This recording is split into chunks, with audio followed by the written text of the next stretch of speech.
Hey y'all, happy Tuesday, happy spoken word Tuesday. I hope you guys this come along fine. Anyway, you guys know on Tuesdays I like to bring you guys the word, okay? And earlier I read the short from Zechariah chapter 14 verse 14 KJV version. And it's just basically, just informing you guys on in the latter days to come, how Judah would have to stand strong in unity against many wealthy and powerful nations, right? Man, I hope you guys faith in and strength and hope is in the Father, right? Because it will be like an Armageddon, okay? Um, and that verse was Zechariah chapter 14, verse 14, KJV version. And Judah also shall fight at Jerusalem, and the wealth of all the heathen round about shall be gathered together, gold and silver and apparel and great abundance. Okay, so basically just talking about, how Judah must, stand strong in unity. I mean, because so many nations going to go against Judah. So you guys have to be ready to stand strong in unity. Now, although all the nations are going against Judah and Jerusalem, because at first it's going to be a quiet thing and everybody going to sing trustworthy, but then they're going to come all real quick, in Jerusalem against Judah. Therefore, you guys, hope and strength has to be in the Father, because he will deliver us, though, right? I mean, a lot of Judah going to be probably killed, taken out, everything, but because remember, 2/3 is going to fall anyway. 1/3 is not going to fall, and basically those 1/3 is going to be the ones whose hope and faith is in the Father, who he's going to hide and and protect. Okay. So again, in the latter days, Judah must stand strong in unity against many wealthy and powerful nations, because many wealthy and powerful nations are going to come fight Judah and Jerusalem, right? And all the wealth of the heathen, all those nations round about, all their substances, should be gathered, their gold, their silver, and apparel in great abundance. Because remember, Judah should leave out in great abundance, right? But it will be like an Armageddon. All right, today you guys are going to be reading from Zechariah chapter 14, okay? The same chapter I read the short from, and the header of this one here is the destroyers will be destroyed, okay? So you guys just heard me, all those many wealthy and powerful nations, the destroyers, will be destroyed, okay? Again, the header is the destroyers will be destroyed. Chapter 13, verse 1, read as follows. Behold, the day of the Lord cometh, and thy spoil shall be divided in the midst of thee. So when he said the day of the Lord is coming, the day of the Armageddon, when he gonna do all his visitation and judgment and everything. And thy spoil should be divided in the midst of thee. And what he's saying is the spoil from all the destroyers, all they gold, they silver, whatever they got, it's gonna be spoiled from them. It's gonna be given, to Israel. Okay. So all the stuff gonna be divided and spoiled amongst Judah. Okay, and amongst Israel. Verse 2. For I will gather all nations against Jerusalem to battle, and the cry shall be taken, and the houses rifled, and the women ravished, and half of the city should go forth into captivity, and the residue of the people shall not be cut off from the city. All right, so you see how he's saying that, for he will gather all the nations against Jerusalem. As you guys see, so he's going to gather all the nations against Jerusalem. Gather all the nations in Jerusalem to battle against Judah, right? So he's making this happen. Remember, the Father making good happen and evil happen. Whatever pleases him is what he says. And the reason why he do these things to show his power, to show his glory, right? So that's why he do these things, okay? So again, he's saying that the city shall be taken, the houses rifled, the women ravished, the half of the city should go forth into captivity, and the residue of the people should not be cut off from the city. So a lot is going to take place, during that battle of Armageddon, when the Father come, or through his Son, to gather all the nations against Jerusalem to battle, right? The city will be overtaken, okay? Now, even though all that's going to take place, because remember, he maketh it happen. I'm going to read this again. He making it happen. He said, for I will gather all nations against Jerusalem to battle. Jerusalem, Israel, all the wealth and powerful nations against Jerusalem to battle. And the city shall be taken. The city shall be taken of Jerusalem. And the houses rifled, the houses shot down. And the women ravished, the women just tore apart, thrown here, scattered. And half of the city should go forth into captivity. Half of the city is going into captivity during this battle, right? And the residue of the people should not be cut off from the city. So all those that's left behind is going to be in captive. They should not be cut off. They're going to be within in captive, right? Okay, but verse 3 goes on to say, then, remember, then shall the Lord go forth and fight against those nations as when he fought in the day of battle. So although, or even though he's going to cause all these nations to go against Jerusalem, and everything to take place, the city to be overthrown, but then the Lord shall go forth and fight against those nations, because he's going to fight against those nations for Jerusalem, right? Or Judah, right? As when he fought in the day of battle. That's why it's important for Judah to stand strong in unity with each other, because there will be a battle at Jerusalem against Judah, and all these many healthy and wealthy and powerful nations is going to go against Judah, because Judah rise. Okay, it's already written. Don't think that Judah just rise and be rising, but it's already written. It's prophesied that Judah will rise, and because Judah will rise by the strap of their boots, then and make for themselves prosperity by going through the Father, it's given that all the nations will go against Jerusalem. Okay, because remember, every nation hate the Father's special people, the apple of his eye, Israel. So don't ever think or be unexpected or be surprised that it's not going to take place. I mean, because it's already started right now. Okay, verse 4. And his feet shall stand in that day upon the Mount of Olives, which is before Jerusalem on the east, and the Mount of Olives shall cleave in the midst thereof toward the east and toward the west. And there shall be a great valley. And there shall be a very great valley. And half of the mountain shall remove toward the north, and half of it toward the south. And ye shall flee to the valley of the mountains, for the valley of the mountains shall reach unto Alzal. Yeah, ye shall flee, like as ye fled from before the earthquake in the days of Uzziah, king of Judah. And the Lord my God shall come, and all the saints with thee. Okay, so he's saying when the Lord do come, all his saints, clouds of witnesses is gonna be with him. It's gonna, and also people gonna be running to and fro, as like, when the days, of the Uzziah, king of Judah, right? All that should be taking place just like it happened in the days of Uzziah, king of Judah. But the Father will come through his son, right? And all the saints with him, all his clouds of witnesses, his feet shall stand in that day upon the Mount Olives, which is in Jerusalem on the east, and the Mount of Olives shall cleave in the midst thereof toward the east and toward the west. And there shall be a very great valley, and half of the mountain shall remove toward the north, and half of it toward the south. So when he come, mountains is going to be moving and everything. Things is going to be cleaving, to the mountains and everything like that in the midst toward the east and toward the west, right? And many shall flee to the valley of the mountains, they shall reach all the way up to Alzal, and they shall flee just like they fled, okay? They shall flee the same way, just like they fled in the days of Uzziah, king of Judah, when the Lord and his saints all came, okay? Verse 6. And it shall come to pass in that day that the light shall not be clear, nor dark, but it shall be one day which shall be known to the Lord.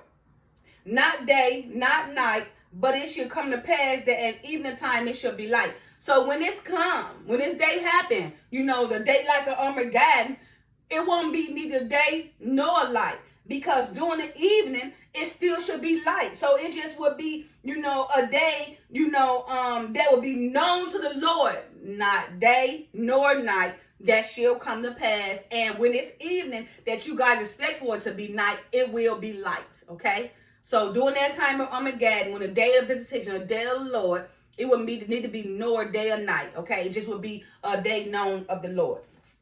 Okay, right. Verse 8. The header changes, and it's called living waters. Okay, verse 8. And it shall be in that day that living waters shall go out from Jerusalem, half of them toward the former sea, and half of them toward the hinder sea. In summer and in winter shall it be. And the Lord shall be king over all the earth. In that day shall there be one Lord, and his name one. Okay? So remember, in that day, during that day, like Armageddon, when Jerusalem, will be the city that Judah, will have to fight against many wealthy and powerful nations, okay? Right? In that day, though, when the Father come, after they become in captivity and they get, ravished out, the Lord should go forth and fight for them, right? Now, and in that day, and it shall be in that day that living water shall go out from Jerusalem, right? So half of them toward the former sea, and half of them toward the hinder sea, which is the behind sea. In summer and in winter shall it be. So this shall take place in the summer and the winter, okay? And the Lord, okay, he will be king over all the earth, during this time. In that day, there should be one Lord and his one name. Okay, so no more other idols, no more other gods, no more other, statues and everything they praying to. It'll only be one God and one Savior when it's time comes. So all those religions and all those nations that have these idols they praying to, statues, they can neither hear, see, or smell, right? And how dare you, pray to something they can't either hear, smell, think or touch, when you are way worthier than a statue that can't hear, smell, eat, or touch, because you got life, So that thing you creating of yourself, so you way more worthier than that idol. Okay, so why not praise yourself instead of idol? Praise yourself like God. We are the image of the Father. Okay. All right. Okay. So now, verse 10. And the land shall be turned as a plain from Geba to Rimmon, south of Jerusalem, and it shall be lifted up and inhabited in her place, from Benjamin's gate unto the place of the first gate, unto the corner gate, and from the tower of Hananel unto the king's wine presses. And men shall dwell in it, and there shall be no utterance, no more utter destruction, but Jerusalem shall be safely inhabited. Okay, so he's telling you, all the land shall be turned as plain from Geba and Rimmon, which is south of Jerusalem. It should be lifted up, right? It should be inhabited right in that place, right? From Benjamin's gate, from the tribe of Benjamin gate unto the first gate, because there's going to be 12 tribes, unto the corner gate, and from the tower of Hananel unto the king's wine presses, right? Now, all this taking place, when this do take place, and the king wine press of Hananel, in that wine press, men should dwell in it, right? And there should be no more utter destruction, but Jerusalem, and when the Lord come fight for them, Jerusalem shall be safely inhabited, right? Verse 12. And this shall be the plague wherewith the Lord will smite all the people that have fought against Jerusalem. Okay, so this plague should come about. Well, it might be unbelievable to your eyes, okay, but just hear me out, hear the Bible out, okay? When the Father come fight at Jerusalem for Judah or Israel, right? There will be a plague, okay? Now, here we go. Because, it will be a plague, placed on all these nations and their animals and everything, right? Because they have fought Jerusalem, okay? So verse 12. And this shall be the plague wherewith the Lord will smite all the people that have fought against Jerusalem. Their flesh shall consume away while they stand upon their feet, and their eyes shall consume away in their holes, and their tongue shall consume away in their mouth, right? So, right before our eyes, if, that generation that will be alive to see, we may not be here, okay, but right before their eyes, you will see many people of Jerusalem, see all those nations, flesh, consumed while they stand, just going down to their feet, disappearing before your eyes, and their eyes going into the eyes of their holes, and their tongue just going into their mouth, being consumed. Right before your eyes, may that generation be blessed who see this happening. All right, verse 13. And it shall come to pass in that day that a great tumult from the Lord shall be among them. A great tumult, a great blowing of, woo! And it shall come to pass in that day that a great tumult from the Lord shall be among them. And they shall lay hold everyone on the hand of his neighbor, and his hand shall rise up against the hand of his neighbor. So when it's come, everybody gonna be fighting against each other. Every hand gonna be fighting against each other, okay? His neighbor and everything, right? Everybody gonna rise up against one another. And Judah also should fight at Jerusalem, because Judah is going to be the main one all these wealthy and powerful nations, going to be coming against. So, and Judah also should fight, so they should also fight, right? Which is the short that I read this morning. And Judah also should fight at Jerusalem, and the wealth of all the heathen round about shall be gathered together, gold and silver and apparel in a great abundance, okay? So remember, Judah will be fighting, at Jerusalem, and remember all those substances, all those things that the wealthy and powerful nations have during that time will be gathered for Israel or Jerusalem. So we would go out in great abundance, okay? Verse 15, and so shall be the plague of the horse, of the mule, of the camel, and of the ass, and of all the beasts that shall be in these tents at this plague. You see, so during this plague, nobody is going to be safe. Not even the animals, right? Because it said, even during this plague, when all those wealthy and powerful nations and their skin should be disappearing, their mouths going in their mouth, and their eyes going in, the same thing is going to be happening to the animals, okay? Because he said, and so shall be the plague of the horse, of the mule, of the camel, and of the ass, and of all the beasts that shall be in these tents as this plague. So the plague's going to be on all the animals of the wealthy and powerful nations as well. All right. Now, verse 16, the header change, okay? The remnant shall turn to the Lord. So as you guys see, after the Father, through his Son, come and fight for Jerusalem or Israel against all these wealthy and powerful nations, set that plague against all these wealthy and powerful nations and their animals, right? After the city should be overthrown, after the women should be ravished, after Judah and Israel should be made to be in captivity. After all that take place, then, like it should be taking place, just like the days of Uzziah, king of Judah, after all that is taking place, when Judah is there fighting against, then the Lord shall rise up and go forth and fight against all those nations and bring that plague again, right? Now, once the Father had fought all those nations, against all those wealthy and powerful nations, then do he save Jerusalem, and get the remnant from Jerusalem, or Israel, I'm sorry, and that's when it comes with this verse 16, when the header change. The remnant should turn to the Lord. Verse 16, and it shall come to pass that everyone that is left of all the nations which came against Jerusalem shall even go up from year to year to worship the King, the Lord of hosts, and to keep the Feast of Tabernacles, okay? So what he's saying, everybody that's left, after all the city is overthrown, after that great battle, against Judah, where all those wealthy and powerful nations went against, right? There still should be some left from Israel or Judah and those nations, right? Those Gentile nations. It's still going to be a remnant left, from Israel and from the Gentile nations, right? So, and that's what he's saying, that the remnant shall turn to the Lord. So now, after the Father through the Son has showed all his powerful, all his, marvelous works to show his glory, to make sure you guys will know for a fact that it's only him, one Savior, one power, one omnipower, one everything, to show his power that he will be the ruler over everything and the Savior over everything, and everybody and everything will abide by his rules, right? Or be, will receive a plague, okay? Okay, so that's when it come again. The remnant, that's why it is the remnant should turn to the Lord, okay? So, I want to read that again so you guys can fully understand. After that take place, the battle and everything, there should be a remnant left. And that remnant shall turn to the Lord, okay? Let's see that again.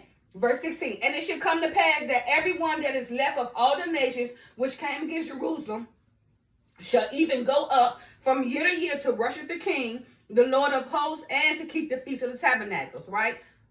Now, that's when the Lord is he in control of everything, not man. Well, he's always been in control, but man was to have dominion over the earth, but after it take place, the earth, the Father would have dominion over everything, okay? Now, and all the remnants shall turn to the Lord, and it shall come to pass that everyone is left for the nations, which came against Jerusalem, they should go up from year to year to worship the King. Everybody gonna be worshiping the King after that great battle, okay? The Lord of hosts, and to keep the Feast of Tabernacles. All the feasts gonna be back, all the Sabbaths. Remember, right now, the Father, through the Son, hate all our Sabbaths and our feasts and everything, right? Because it's man-made now. It's not sacred no more. It's not hollow, right? But during this time, it will come back, a shadow of things to come. Right now, we all trying to, say happy Sabbath, and put the Sabbath out there and practice the feast. But right now, the Father, through his Son, hate our feasts and hate our Sabbaths. The Lord of Sabaoth, the heavens, hate everything we're trying to do, right? Because it's been changed. Gentiles came in and changed everything, the years off 10 years, so it's impossible for us to keep the proper feast, the proper Sabbaths, okay? But during this time, after the battle, then from year to year, everybody would worship the King, who was the Son, the Lord of hosts, and keep the Feast of Tabernacles. Then the feast and the holy days and everything come back, okay? Verse 17, and it shall be that whoso will not come up of all the families of the earth unto Jerusalem to worship the King, the Lord of hosts, even upon them shall be no rain. So now if you don't come, after he comes in, you basically gonna die. Because he gonna give you no rain. He's not gonna make it rain for you. You ain't gonna have no substance to live by. So either you come worship the Father, the King, from year to year to keep the Feast of Tabernacles, right? You do that, or your family, will receive no rain, no substance, no provision, so you can't do nothing but die, right? Verse 18, and if the family of Egypt go not up and come not, that have no rain, there should be the plague, wherewith the Lord will smite the heathen that come not up to keep the Feast of the Tabernacles, right? Now, so remember, that was two different things. The first one he said, and it should be that whoso will not come up of all the families of the earth into Jerusalem to worship the King, the Lord of hosts, even upon him shall receive no rain. Now he's saying, and if the family of Egypt don't go up, and come not, they shall have no rain and also have a plague, right? Wherewith the Lord will smite the heathen, will smite those Gentiles, right? Will smite, Egypt. Will smite the heathen that do not come up to the Feast of Tabernacles, okay? Verse 19. This shall be the punishment of Egypt. Now he giving you the punishment of Egypt. And the punishment of all nations that come not up to keep the Feast of Tabernacles, right? So anybody, Egypt, the families of the all earth, who don't come and keep the Feast of Tabernacles, when the Lord of hosts, should be the King, and everyone should come visit him every year. Then, the punishment, this should be the punishment of Egypt and the punishment of all nations that come not to keep the Feast of Tabernacles, okay? He said that punishment is, in that day shall there be upon the bells of the horses holiness unto the Lord, and the pots in the Lord's house shall be like bowls before the altar. Okay. Yeah. Verse 21, final verse. Yeah. Every pot in Jerusalem and in Judah shall be holiness unto the Lord of hosts. And all they that sacrifice shall come and take of them and sit therein. And in that day there should be no more the Canaanite in the house of the Lord of hosts. Okay. So it's going to be nothing but Israel, okay. So again, remember, it is the punishment of Egypt and all the families, all the nations, of the earth. It's a punishment to them that don't keep the Feast of Tabernacles, right? And in those days, you're going to see some horses where it say, holiness unto the Lord is going to be there. The Lord of hosts is going to make it shine, going to make his glory shine. And in his house, in the Lord's house, the pots shall be like the bowls before the altar. Back then, all the gold, he had the gold spoons, the gold plates, the gold, everything, during that time when Belshazzar, they had, when Nebuchadnezzar had bought all the gold back, that was took over to the Assyrians, that was, stolen from Israel, Nebuchadnezzar did bring him back and put him up, but his son Shelbassar, had the nerves to go get all those gold and hollow sacred utensils instead of father and try to, have him and his people eat out of them. And there was 3 words, media, something that came. Well, Belshazzar, because he was not worthy, he was mocking the father of his gold utensils of a thing they're supposed to eat. The father had, I think he was his Daniel, he sent down there to tell Nebuchadnezzar's son, who's Nebuchadnezzar's successor, his son, told him, because you done this is the last day you'll be king, right? And he died because he tried to take all the pots, all the Lord's pots, and eat them, all of gold, with him and his people who weren't even worthy, right? Who was eating out of the stoli, sacred, utensils that was for Israel. So he's just saying, in these days to come, we should have all that back. All those gold bowls and utensils and everything, all the sacred and holy shall be for Israel, okay? And every pot in Jerusalem and in Judah shall be holiness, okay? Unto the Lord of hosts, okay? All of it should be holy to him. And all day that sacrifice should come take of them. So that sacrifice, all of the sacrifice can come take of them and eat of them and see it therein. And in that day there should be no more the Canaanite in the house of the Lord of hosts. Because, back then, the Canaanite, is what Abraham, had to go and dwell in. And the Canaanite, was part of the lineage of Jesus, that came through from Perez, from I think Tamar was a Canaanite that Judah had slept with. Then she had Perez and his other son, and it went going and on to lead to David, to Obed and Jesse, until the Messiah, okay? But all that was happening in the ancient days, but now there should be no more Canaanites in the house of the Lord. It should only be Israel. All right, you guys, so that was Zechariah chapter 14. And I was basically telling you guys, how it's going to be Armageddon, and how Judah must stand strong in unity against many wealthy and powerful nations in Jerusalem in the day of the Lord to battle against Judah. I hope you guys' faith, strength, and hope is in the Father, because remember, 2/3 will drop. He will protect those who will hide, and those that will be left in the city will be in captive, so have strength and have faith that he will deliver you. If not, you're going to receive that plague.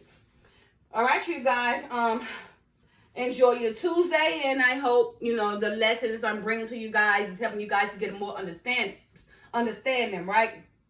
Because none of this I'm learning happens overnight. But it takes time and year after year and seeking a Father and thorns that I have to receive, right? Because even I fall short of the glory, because we all sin. And therefore I had to receive a thorn like Paul in my mouth, where it hurt. Won't even go away neither. Just come and goes like a woman having contractions. There's no abscess. There's no swelling.